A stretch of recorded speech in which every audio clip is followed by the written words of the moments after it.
Good afternoon, everyone. Good morning. This is Emil Hkayem of the ISS. I hope you're well. Welcome to this ISS webinar on the Middle East, on French policy towards the Middle East. My name is Emil Hkayem. I'm the Senior Fellow for Middle East Security at the ISS. This is the second webinar of the year for the Middle East program at the ISS.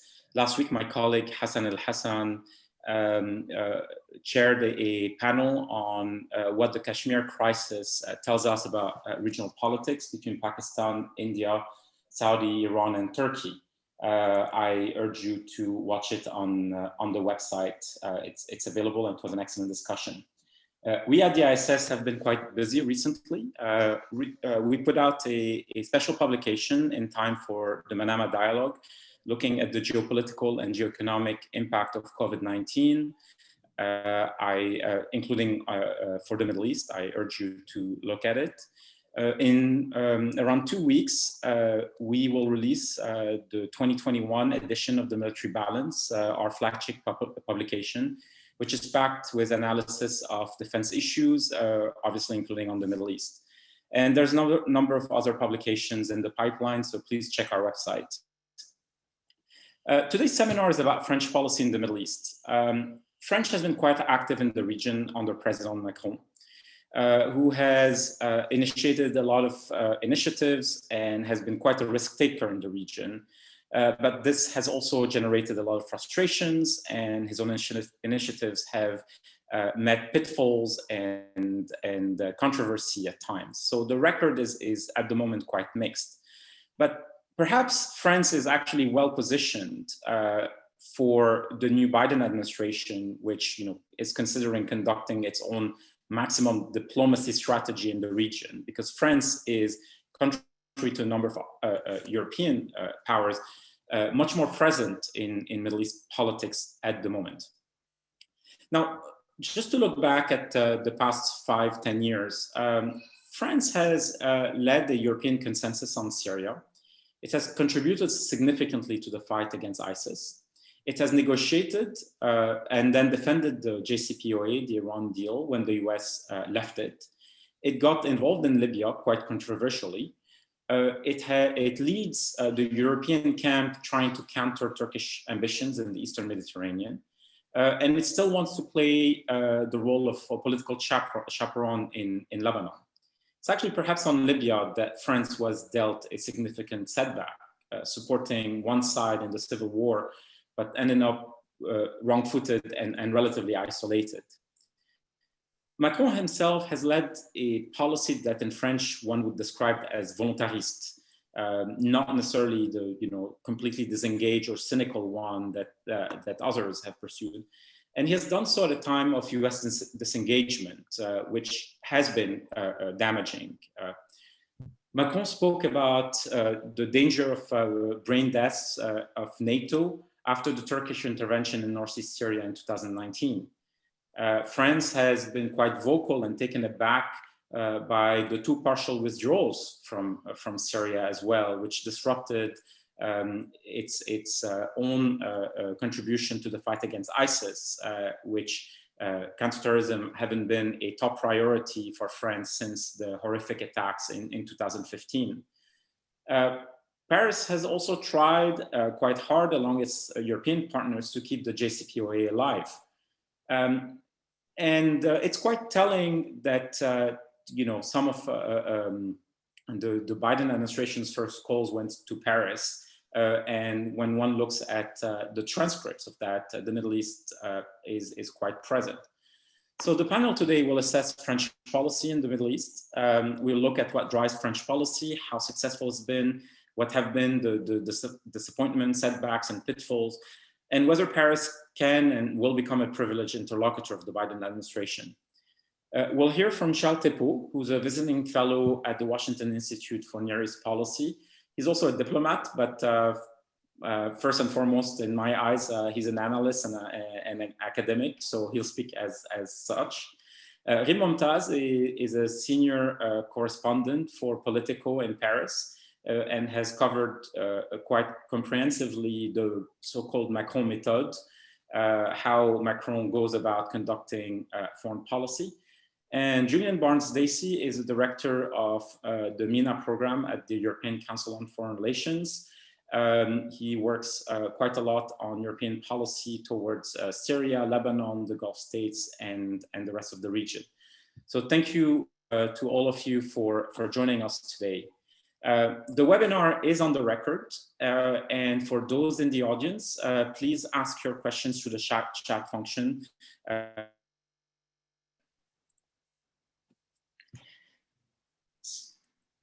So I'm going to start the discussion with each of our panelists before opening it up. And I'm going to ask Charles first to provide us a framework that we can use to understand French policy in the Middle East. There's this old simplistic debate over French policy in the Middle East that posits that France essentially vacillates or fluctuates between the politique arabe de la France, which is a legacy of the Gaullist times, with France being on the side of Arab regimes, very protective of their sovereignty despite colonial history and so on. And on the other side, French Atlanticism and neoconservatism, this tendency to paint France's concern with Iran's nuclear program and relative hawkishness in recent years as a kind of peculiar French neoconservatism. Can you actually tell us what are the interests that have guided France in the Middle East for the past decade? And seen from Paris, what really matters in the Middle East? Is this primarily about regional security, counterterrorism, migration, or is it about a deeper involvement in the region, an inescapable one in a way? Thank you very much, and good afternoon to everyone listening. And thanks, Emile, for organizing this panel. And I'm very glad to be with some distinguished colleagues. To answer your question, I think what I usually do, because it's kind of counterintuitive when you look at the news cycle, is really to go back at the human net, kind of being the backbone of the way Paris looks at the region.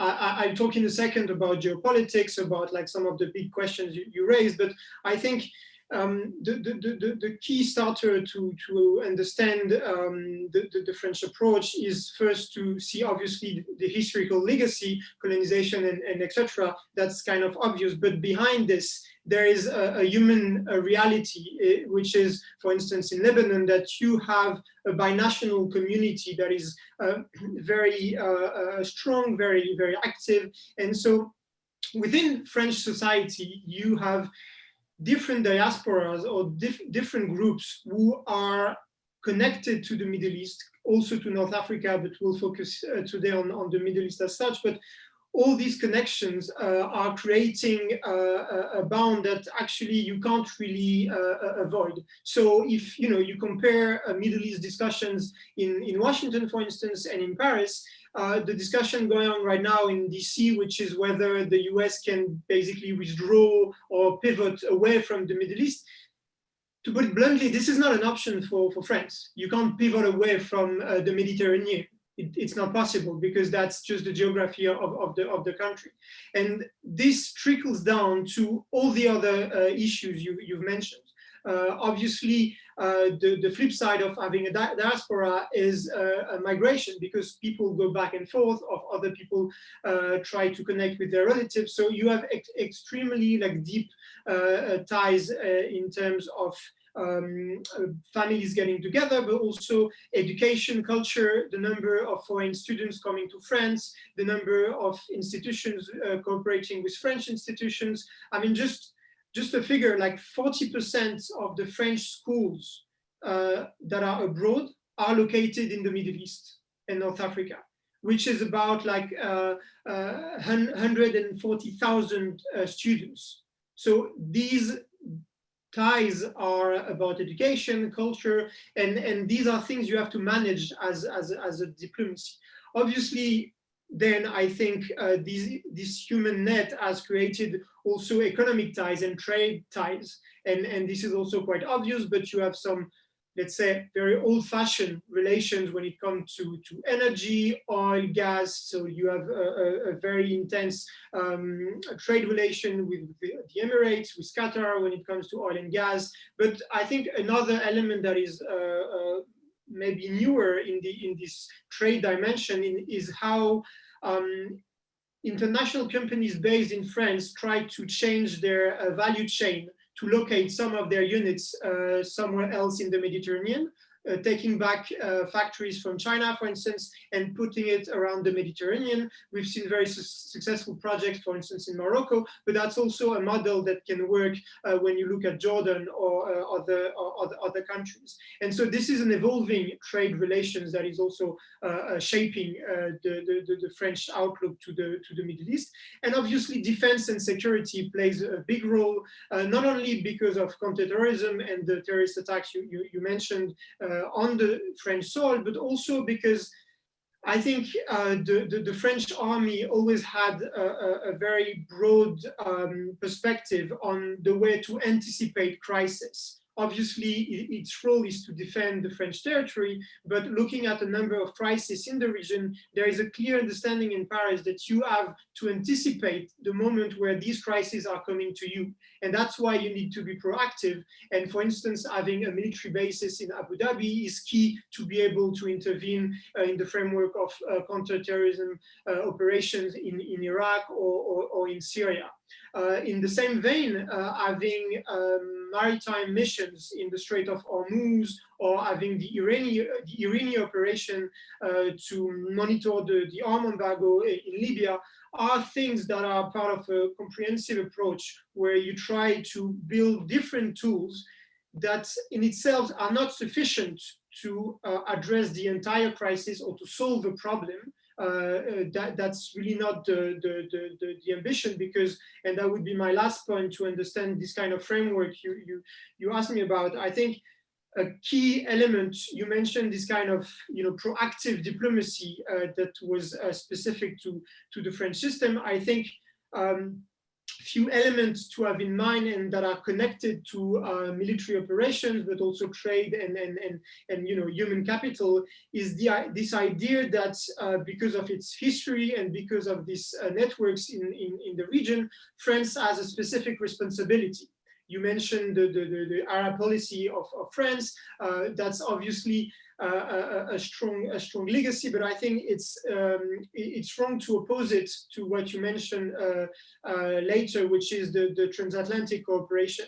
I think the French Arab policy is really about this strategic depth and this geography of France and the need to have very strong relations with Arab countries because of the diasporas, because of these trade relations. And the transatlantic discussion is more a tactical one.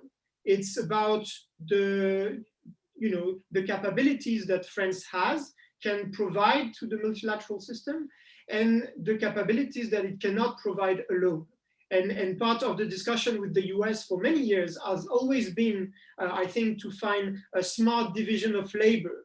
And obviously, when you remember the Iraq invasion in 2003, this has become very tense with the US because there was a disagreement on the assessment of the situation. And France used its role at the Security Council to have influence on this. And I think this is a good example of how you try to combine different tools. France is not opposed as such to military operations in the Middle East, for instance, when it's about chemical weapons. We've seen in 2018 a joint operation with the UK and the US after the use of chemical weapons by the Syrian regime. And this has proven effective from a military and political standpoint. But when there is no consensus or shared agreement with the US, like in 2003, then you can't have this tactical cooperation. And so I think the right framework to assess all this is to see the toolbox in its entirety.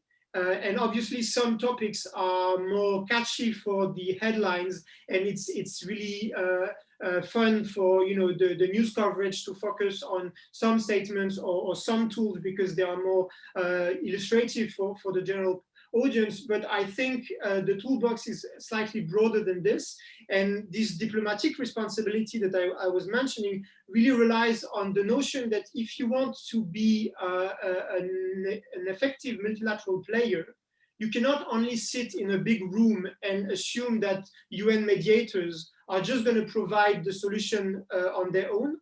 You need to bring political capital and political dynamism to actually help the multilateral process. That's what the French do when they work at the UN Security Council. That's what they do when they work, for instance, within the small group with the US and other regional players on Syria to help the Syrian envoy. So it's really a variable geometry of tools and of timing depending on the local situation. Thanks, Charles. I mean, you made the powerful point early on that the presence of large, Middle Eastern communities in France, the colonial history, the geographical proximity, and so on, play a strong role in the formulation of French interest and policy in the region. But let me then push you a bit more on that one and ask you about the relationship between French domestic politics and French foreign policy. I mean, these past few months have been quite tense in France. There was a massive debate over French identity, with the role of Islam in France, and there's a sense, true or false, you'll tell us, that in a way Macron's domestic calculations, whatever they are a key driver of his Middle Eastern choices. That in a way France today is much more aligned with the so-called anti-Islamist camp in the Middle East because of the domestic debate in France over the role of Islam in the French political and social life. Is that fair? What is the connection there, if anything? Or is it a complete exaggeration and misreading of what's happening? So this is definitely a misreading of the landscape, I think. I understand the timeline that has kind of built this impression, but I think it's very important to unpack some of this. First, on this notion of anti-Muslim Brotherhood axis that France would have joined in the last month. When you look at the countries that are supposed to be part of this axis, the relationship that France has with them, for instance, Abu Dhabi or Riyadh, these are relations that we've had for decades. I mean, the Saudi-French relation really starts in 1967. So the notion that France has joined some kind of regional policy on this, I think, doesn't really work with the bigger perspective. Then I think what has been kind of mixed up in the last month, and that answers your question about the connection between domestic and foreign policy. I think obviously domestic policies always play a role. It would be foolish to argue that domestic politics don't interact with foreign policy. That's nonsense. However, I think the way it has been portrayed in some articles and coverage in the last months has been kind of upside down. Because if you look at the chain of events, especially since September and the assassination of Samuel Paty and the international controversy about the Islam and how other international players kind of attacked France on this, if you look at the way this situation first evolved in France, you realize that it's kind of the opposite that the criticism that was made. So it starts with the trial of the Charlie Hebdo squad or Charlie Hebdo murderers, the squad who killed the team of the French newspaper. So the trial started in January, and in the framework of this trial, there was a necessary debate and kind of a healthy debate to remember, why this had happened and how you cope as a society in a resilient way with such horrendous acts. The problem is that in this trial has also been creating debates outside France.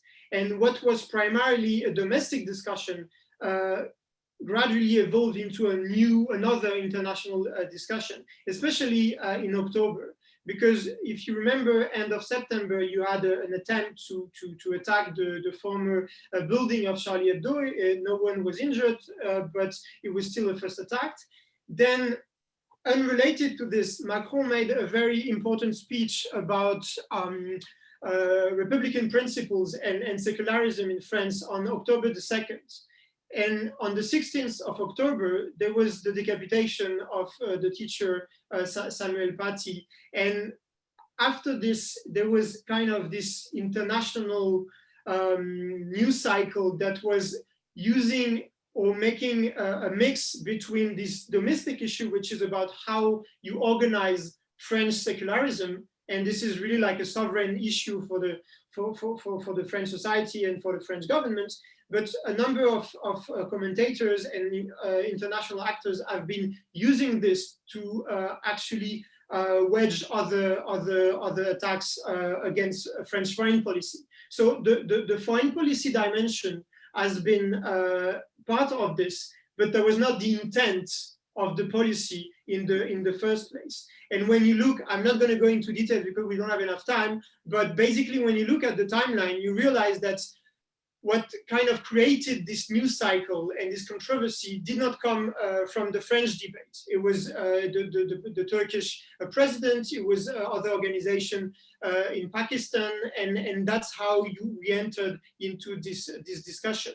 But as far as French foreign policy is concerned, the factors and the parameters have been kind of consistent and stable. If you look at Lebanon, if you look at Libya, if you look at Syria, if you look at the GCPOA, you know, the French parameters have been pretty steady, and the French diplomatic service has been trying to push them forward, depending on, you know, evolutions on the ground. But this has not been reshaped by this debate.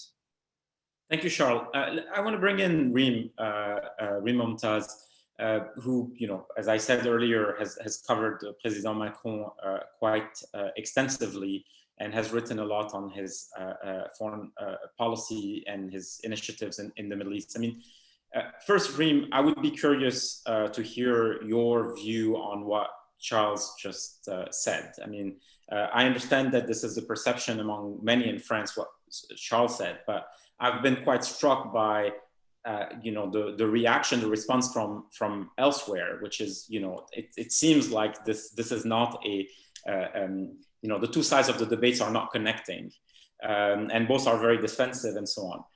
But more broadly, I want to ask you, through what lens or lenses do Macron and his team see the Middle East from it? I mean, it's very interesting that France is engaged in great power politics, intense counterterrorism, is you know, one of the lead arms exporter to the region, has privileged relations with a few countries in the region, all at the same time. And you know, one might say perhaps, you know, France doesn't have a specific policy towards the Middle East, or a couple of, it's just entangled in the region and is trying to make it up as it goes, and it's quite painful and bruising. I'm curious to hear your thoughts. Right, so very simple and short questions and answers. Thank you, first of all, for having me on this panel. I'm sure it's going to be a very interesting conversation, not just because the Middle East always, I think, elicits a lot of passion, but also France and Macron himself have become quite lightning rods. There is a lot to unpack. Perhaps I'll start with your question, which is through what lens does Macron and his team sort of view or approach the Middle East? I think it's a combination of many things.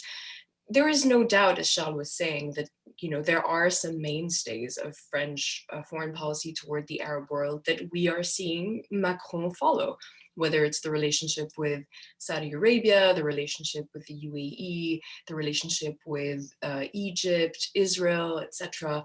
You know, these are pretty traditional. Some have been more successful than others. He has had much more success, for example, with Egypt and the UAE than with Saudi Arabia over the last 3 years. That may change now with the change in US administration.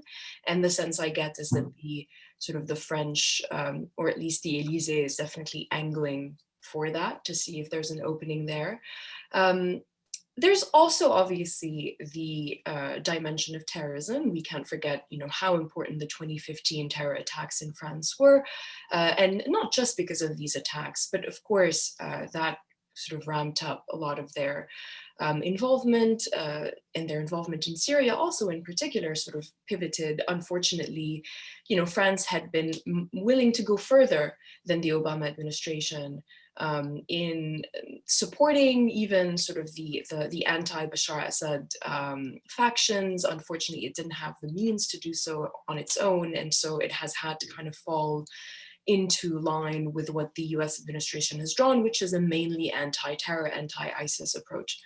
And on that, in fact, Macron has not been able to shift the relationship, or at least create an opportunity to work constructively with Turkey, for example, in the northwest. In the northeast of Syria, it's much harder because the disagreement with Turkey is very fundamental when it comes to the Kurdish issue. But in the northwest and Idlib, there was a moment of opportunity in early 2020, and unfortunately, it didn't lead to anything constructive.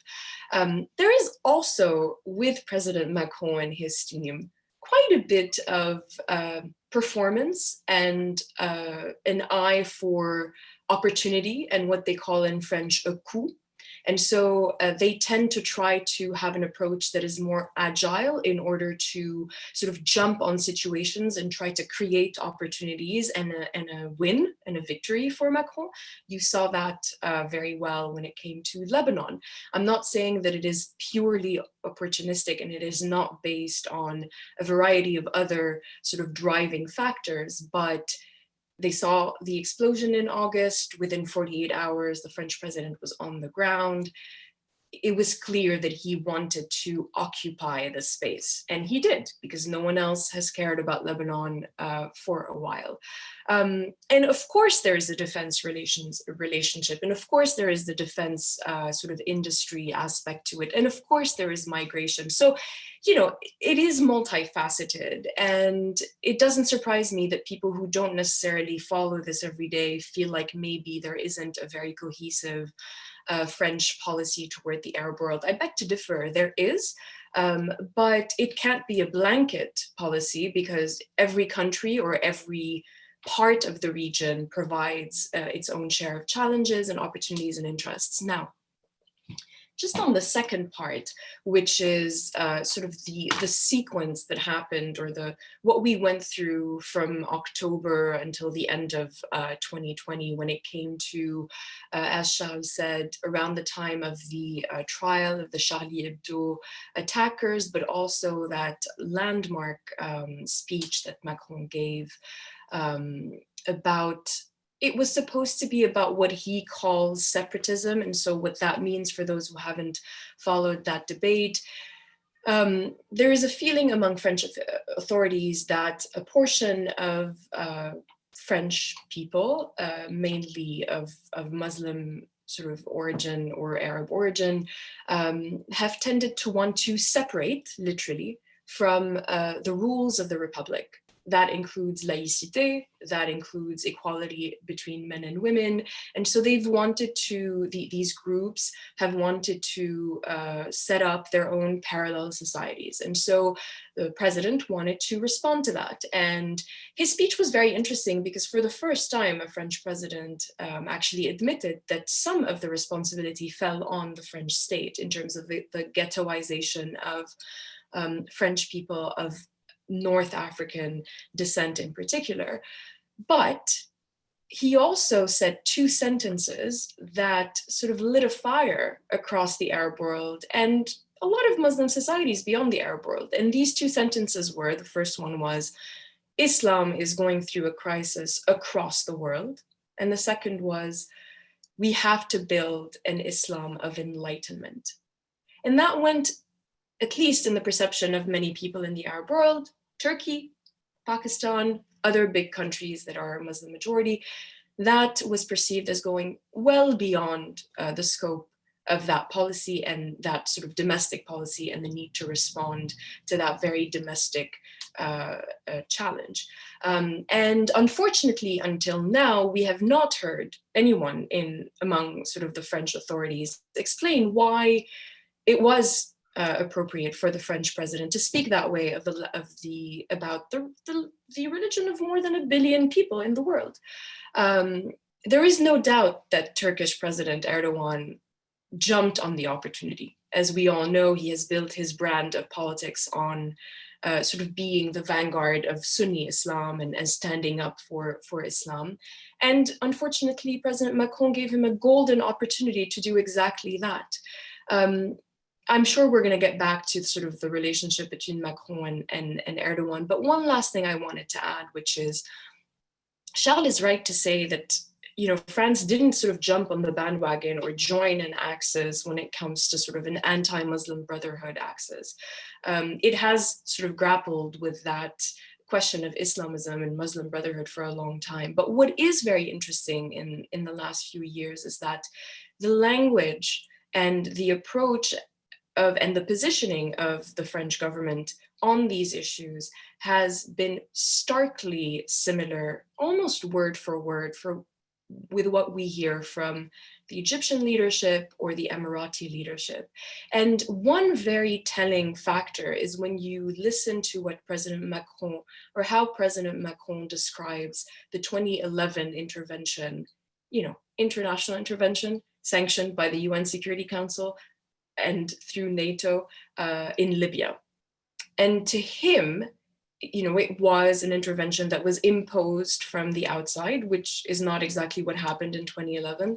And it sounds a lot like what the leaders in the Arab world that are dubbed, you know, counter-revolutionary, or the ones who were against what is known as the Arab Spring, say about that. And that is what has raised a lot of questions about that alignment.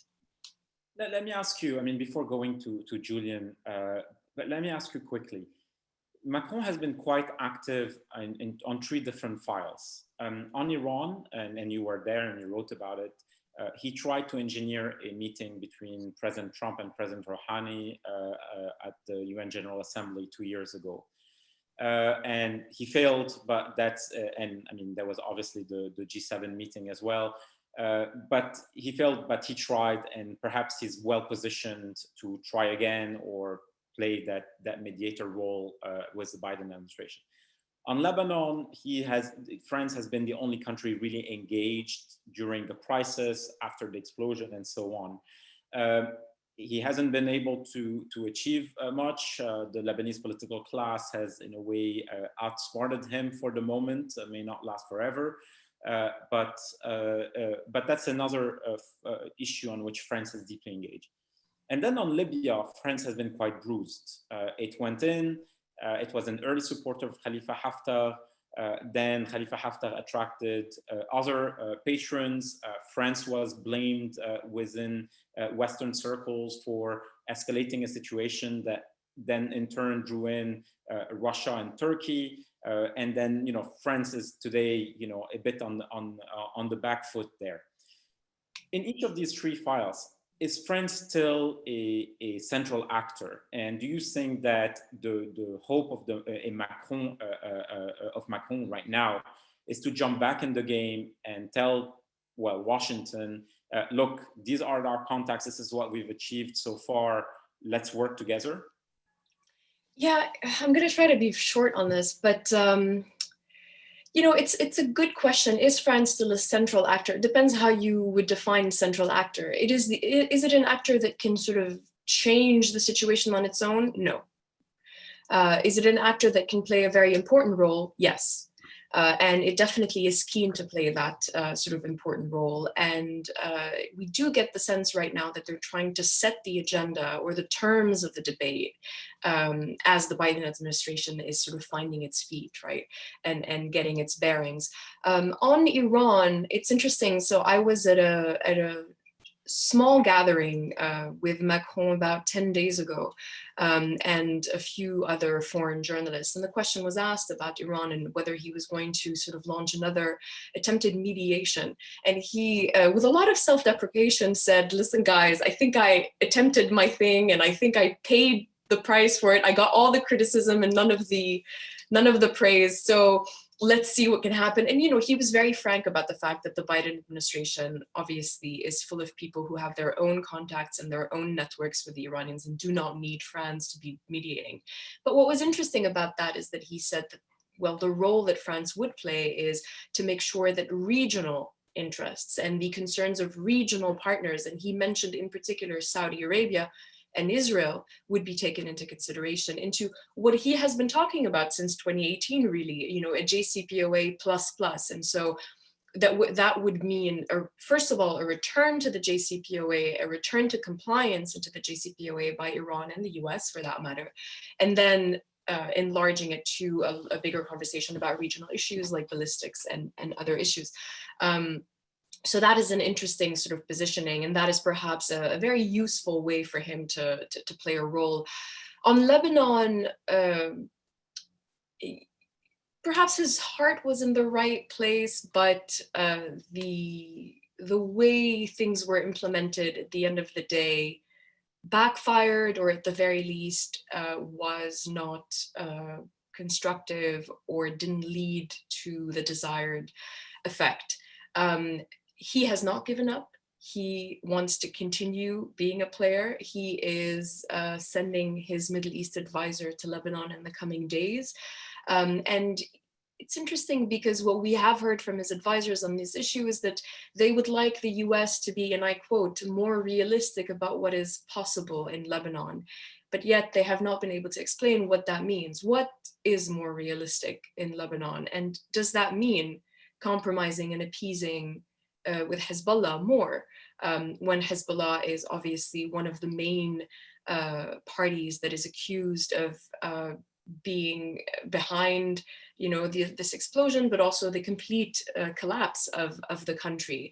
And he did say that he is willing to do anything necessary in order to make sure that a government that is the least imperfect possible comes to light. And that has raised some concerns among some people in Lebanon that he is already continuing to lower his standards more and more and more, and lower his negotiating position more and more, and seems like he is more keen on getting a government than the actual people who need to form the government in Lebanon. In Libya, you know, we saw a very interesting and unexpected development over the last few days with the election of a new prime minister and a new president of the council. It was not the people that France had been investing in or expecting. So the people they were investing in and expecting are Aguila Saleh and Bashaga, and the people who were elected are Dbeba and Menfi, and I can't get into all of that detail, but Macron did call both of them very quickly, and clearly he is still very keenly engaged in that file, but I think right now they're still trying to figure out what the next moves are. Thank you. Julian, turning to you, some of France's main partners are, well, in the European Union, tend to be either enthusiastic, but for the most part, usually quite critical or skeptical about what France does in the Middle East. And I suspect that reflects the difference in, you know, the history, the involvement, the fact that France sees itself as a military power and as a shaper of its immediate security environment. Can you give us a sense of, you know, the perception of France among its European partners? Is France seen as a leader, a country that tried to build a consensus around its policies in the region? Or is it an outlier, you know, a country that does what it needs to do for its own national interests and then expects the others to join or stay silent and so on? So. Thanks, Emil, and thank you also for having me. Look, I think there are clearly issues and frustrations between France and kind of other Europeans on many issues. For the most part, I think Europeans are by and large are prepared to accept French leadership and activism here by dint of the fact that they're not themselves invested in the region. You know, there are a few countries that are really prepared to put the political capital, make the steps, take the initiative like Macron has, to try and forge some kind of agenda in the Middle East. I mean, the French are the only activist ones there, well, to a certain extent, and many Europeans are happy with that. That being said, I think it's undoubtedly true that there are issues over the perception that France is wholly unwilling to really try and shape a European consensus or European coalitions on many of these issues. My sense is that France, Paris doesn't see the Middle East, through a European action lens. France may step out and say, we are doing this to assert European sovereignty, but that European sovereignty is then deployed through French leadership. And so effectively, if you want to see European sovereignty in the Middle East and North Africa, the expectation is that you follow French leadership. As I say, that's a function of the fact that others are unwilling to step up and the French go forward, but it's also a function of the fact that the French, they see this as their backyard. They see the Middle East, I sense, as an arena where they can show that they are still great world powers. This is where the French are members of the UN Security Council. This is not where they are members of the EU. And I think, Charles, as he talked about before, the kind of the desire of the French to bring political capital and dynamism and action to the ground. He talked about the Security Council, he talked about small groups, but he didn't talk about the EU. And I just don't think that is the vehicle through which the French see that. And I think that then, to a certain extent, raises the question of effectiveness. Because, you can give the French 10 for effort. But I think, to be honest, there are a long line of setbacks. Libya, Lebanon, Iran, Gulf mediation, the Eastern Med, none of these issues have moved forward as the French have wanted to them. Frankly, most of them have been pretty disappointing from a French perspective, and Macron has come out slightly bruised. And I think there is a question, therefore, at what point do the French, and this is I think some of the messaging that other Europeans might have, is, at what point do the French need to recognize that by themselves, they don't have the clout to really shape developments on the ground in the Middle East. Now, clearly, the Europeans are always going to be struggling here, whether they work in some or unilaterally, but clearly, I think there is a question of if, the Europeans put their might together, could they be more effective? And Libya is a perfect example, where you really did have the French working at cross purposes with the Germans, with the Italians and others, in a way that really set back the process. And there was a sense that there was one strategic perspective on where Libya should go amongst a bunch of European states. And then the French had another perspective. They were prepared to try and set the agenda unilaterally. And that is seen as having played out pretty disastrously for both French individual interests, but also for European interests. And Europeans say, look, what have we got out of this? The French, frankly, seem to be closer to the Emirates in the UAE in Libya than they do to other Europeans. The French have been talking about kind of Turkish influence and militants and so forth, but a lot of Europeans say, well, hang on a second, French support for Haftar's assault on Tripoli is what actually provoked the Turkish intervention, and so it all gets quite messy. But I think so look, I'm speaking as an analyst here. I'm speaking as someone who wants to see a more assertive, a more coherent European position on a lot of these crises.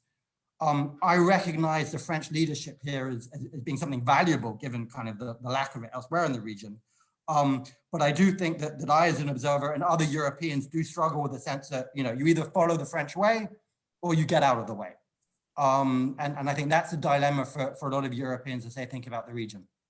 Let me put my my hat as a senior French official right now for a second. The answer to that would be, well, one, we're trying. Second, if we join a unified European effort, everything is going to be defined down, the ambitions, the involvement, etc. There won't be any consideration of the use of coercive options, including, intelligence, special operations, direct military intervention, and so on. And so that actually, if anything, this is going to do is expose even more the EU's weakness, not just in Libya, but in other places. So in Lebanon, no country except France, I mean, not the UK, not Germany, and so on, is going to invest the same capital. Now, you can argue that, yeah, it's not successful, and perhaps from a French perspective, it's a waste of resources and time. But it's just that perhaps, and it's a question to you, but perhaps France as a former great power, still relevant power in its immediate neighborhood and so on, it's in its DNA, it's how it does things. And no one else in Europe is willing to step up and either challenge that, but propose something else. Germany has been a quite timid power, and the UK is busy with the consequences of Brexit and so on. So that, yeah, perhaps there is no better alternative than what the French are doing. So I to a certain extent, I sympathize with that. I think that the question though is France succeeding on its own? And I think by and large, the answer to that is no. And so therefore, I think one has to ask the question, what does one need to do differently to advance French and European interests in the region? Now, clearly, there is a risk that will kind of dumb down the final output. And, on issues like Syria, the French and others are petrified of reopening the European conversation for fear of where it may go. But I don't agree with you when you say that the French are really trying to build the European coalitions.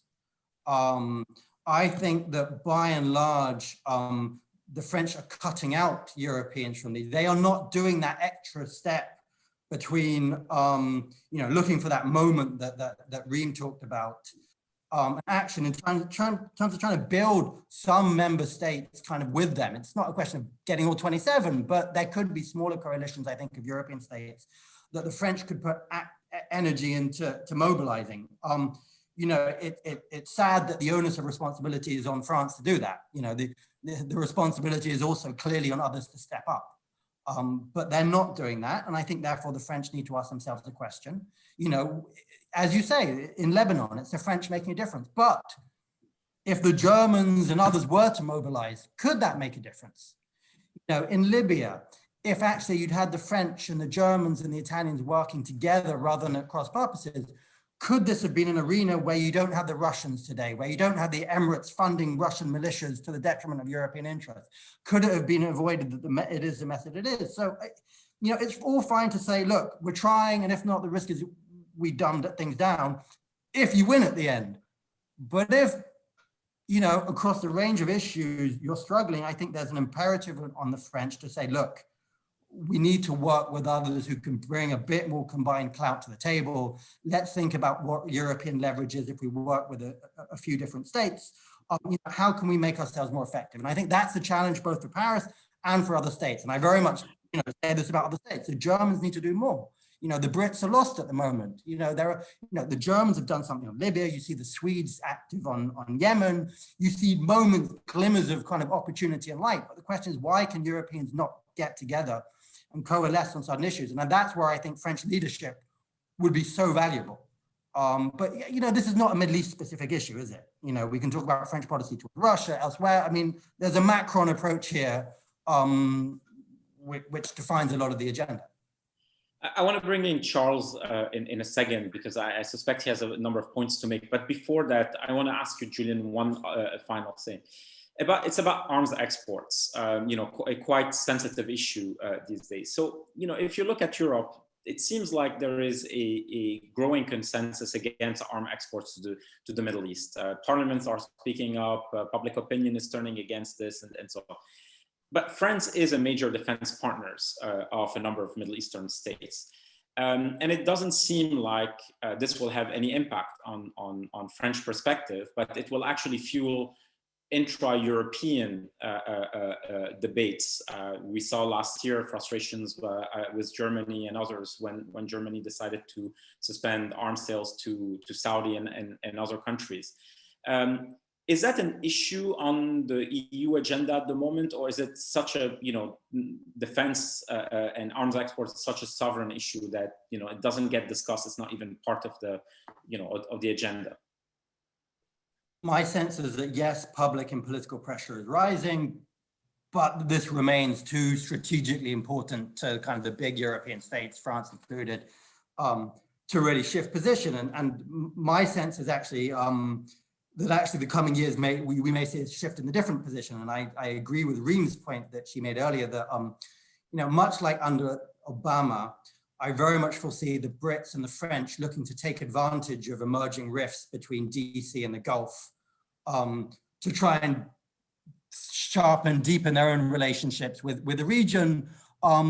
And, that is going to be about continuing to sell weapons when others aren't. And you saw today the article in The Guardian about the Brits, not being willing to pull back arms sales to Yemen. This is an opportunity for the Brits and the French to get in the mix, to cement those relationships, not just to make more money, but to try and get that kind of that strategic advantage. I think it was rather cynical and counterproductive under Obama. I think it will be rather cynical and counterproductive under Biden.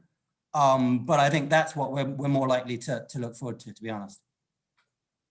So Charles, I could read your face during the intervention of both Julian and Reem. So, open your heart.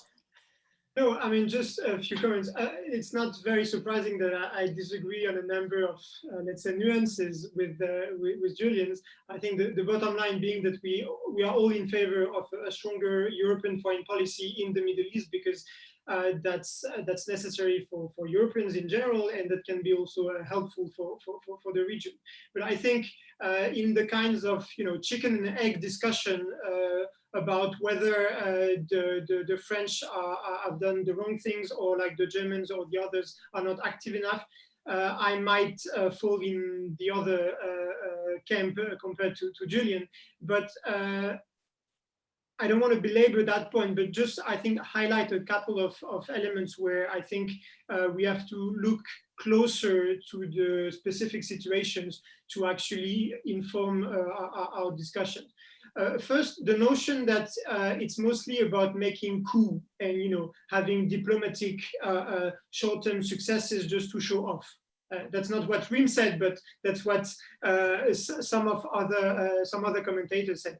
I think when you look at power politics today, you can't avoid having some kind of boldness and communication talent to make yourself heard. Otherwise, you simply have no space. So it would be, I think, strange to put this on the minus side of the equation for the French. But then when you look at the long-term consequences on a number of issues, at least from the French perspective, you can very well argue that the balance is quite positive. If you look at the JCPOA, it was not just about having a meeting in New York between Trump and Rouhani. It was also about renewing the framework. And even before, from 2017, Macron has been very clear about the 4 pillars he saw to renew the negotiation between the US and Iran. And if you look at the discussions today, and Reem mentioned some of them, this framework outlined by Macron in 2017 is still very much shaping the discussion. And you hear also from Gulf officials that this framework is actually open for discussion and is a relevant thing. So I think rather than taking the position that France is just like trying to size the opportunity to make gain or short-term gains with the Gulfies or the Israelis in an anticipation of disagreement with the Biden administration, I rather see the long-term consistency of this approach, which is going to another level of analysis, which is that if you look at the balance of power in the region, the notion that you can just be multilateral or rely on the US to solve some of this conflict is just wrong. You have to take more than before into account that the regional powers cannot accept a number of issues. And I think the value added of the Europeans is to try to strike the balance and find innovative pathways to reach an agreement, not overestimating the kind of decisive impact that they can have, but not underestimating the kind of honest broker power they still have. So the JCPOA is a very good example of this. Lebanon is also a very good example of this. Obviously, there was a lot of communication and emotion in August when Macron went to Beirut, but I would argue that the middle-term success in this endeavor is also that humanitarian and emergency relief for the Lebanese made it through in a record time. And German teams are still cleaning up the port in Beirut with the multilateral actors and the international community managed to get money directly through Lebanese NGOs to avoid hurdles with the government. So obviously it's not solving the issue, and you can't solve the issue related to what Hezbollah means in Lebanese politics today just by a visit. But that's where I would really argue that with the coup and the diplomatic activism, there is also a long game played by the French, which is to be hands-on the problems and try again to design a framework where the others have then to play their role. Obviously, the US has a unique responsibility and other regional players do too. And maybe one last reaction to the European components mentioned by Julian. I think this debate can be fair and balanced only if we acknowledge some of the things the French did on their own because the others didn't want to do. And talking about Libya, it's a very complicated matter, but I think there are two things that cannot be ignored. The first one is that had the French and the Brits not cooperated with actors on the ground on the east and on the west side to clean ISIS cells, we would have a more worrisome terrorism situation in Libya than we have today. Obviously, they're just one part of the equation and there are other elements.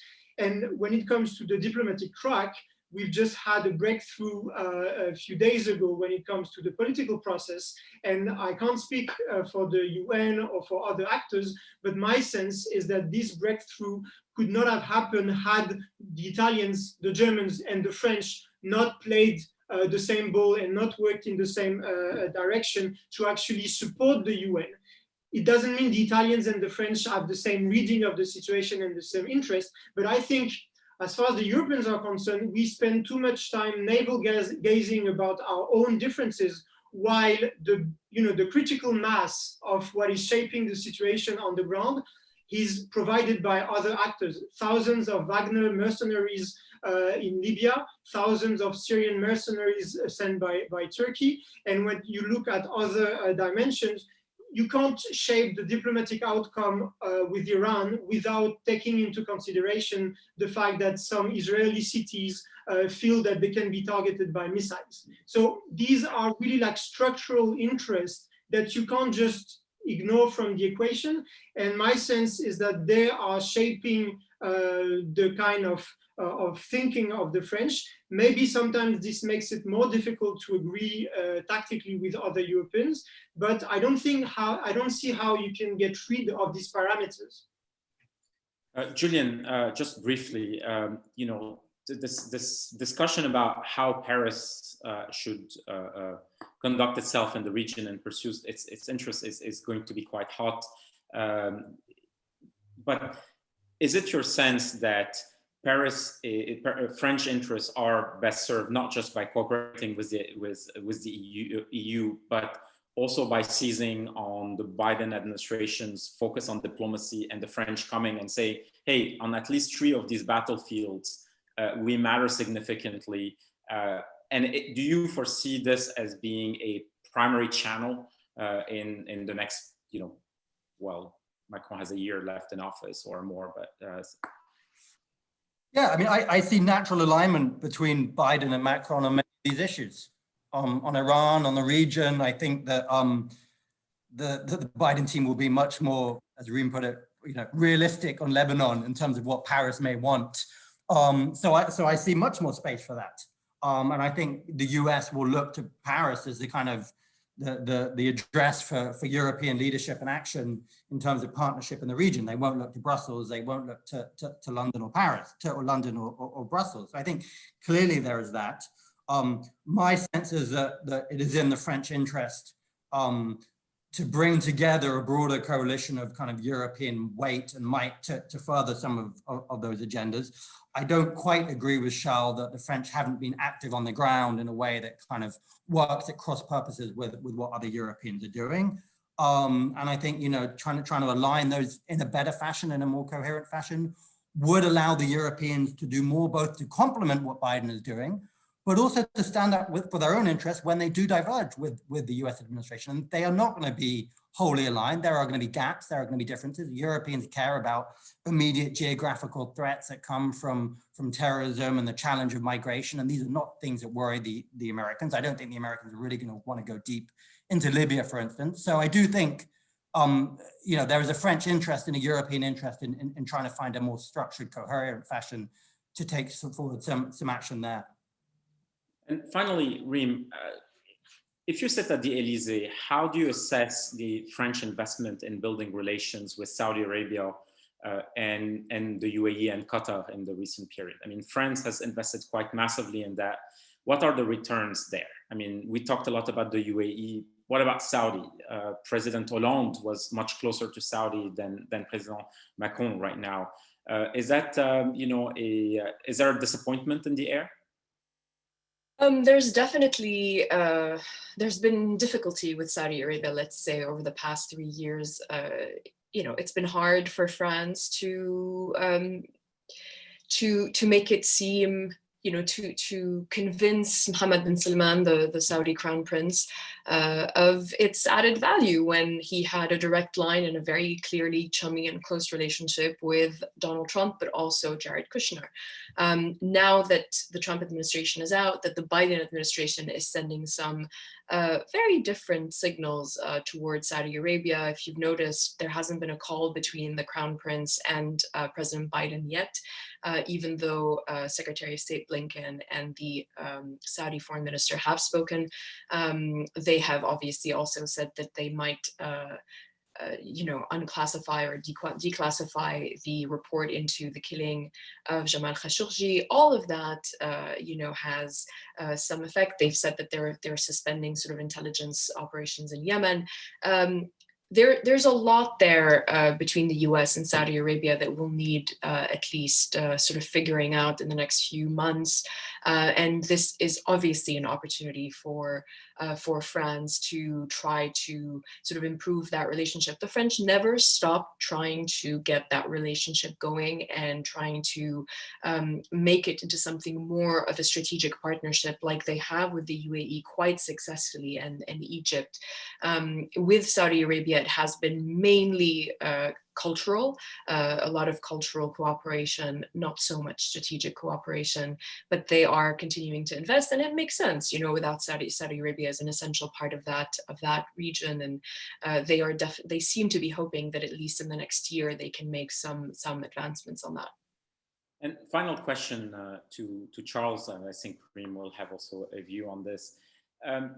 Charles, there is growing concern among Syrians and others that France will, you know, because of its relationship with a number of Middle Eastern states and you know, its desire to work with Russia and so on, will end up legitimizing Bashar al-Assad again, whether directly or by caving to European pressure.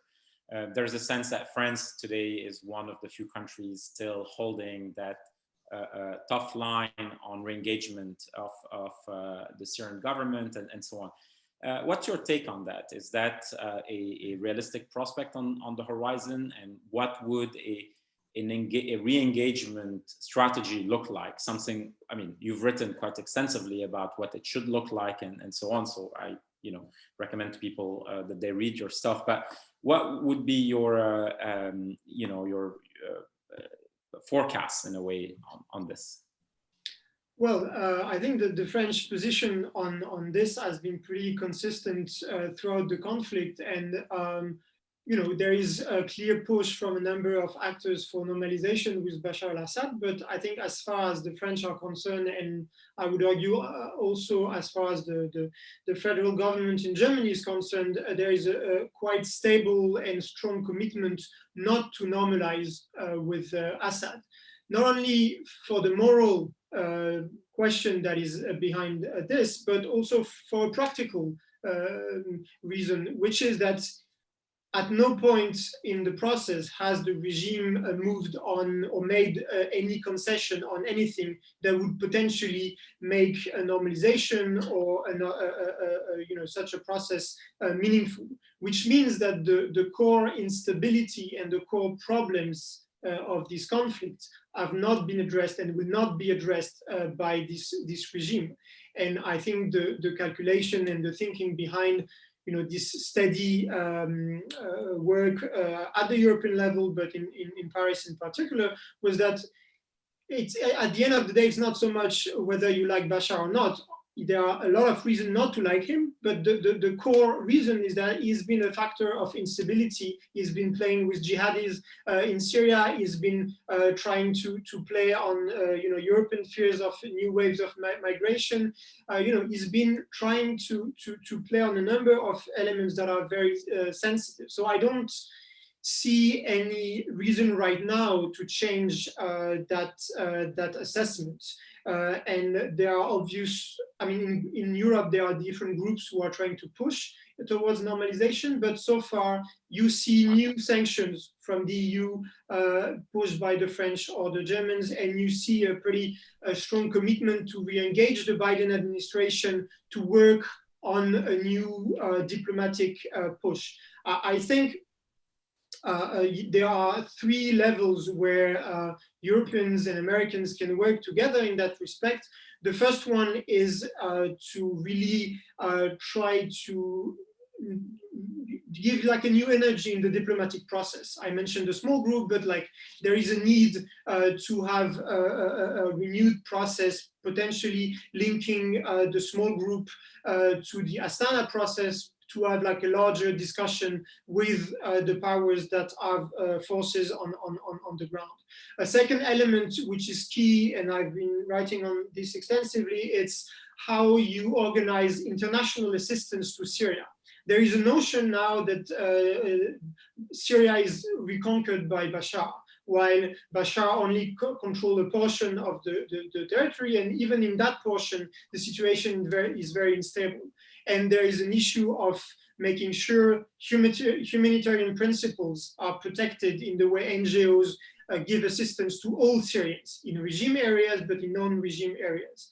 And the third element, I think, which is urgent, is to finally reconnect northeastern Syria, which has been the area most concerned by the fight against ISIS, but for that matter was disconnected to the broader Syria file. It's urgent to reconnect it to the Syrian case as it is seen by the United Nations, to make sure that all Syrians get a say in the political process, but also to make sure that we don't have a situation where Russia keeps taking territories in northeastern Syria, Turkey does the same, and eventually new ISIS cells emerge, and the people of Syria in general really don't have anywhere to go in Syria.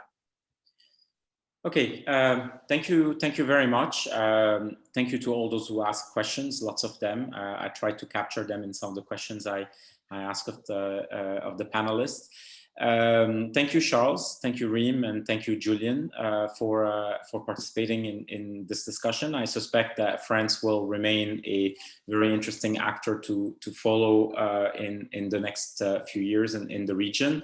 At least we agree that on Iran, Lebanon, Libya, whatever, there's some room, there's some space for positive change on all these files. And if President Macron wants to, have some foreign policy wins, perhaps this is where he would look at. Again, thank you everyone for attending. Apologies for going over time. I just noticed that my two bosses are sitting on the call, so I have failed. But it was very interesting, and so I don't really regret it. But next time we'll keep on time, and we'll do another one of those. Thank you very much, and have a nice day. Thank you all. Bye. Thank you very much.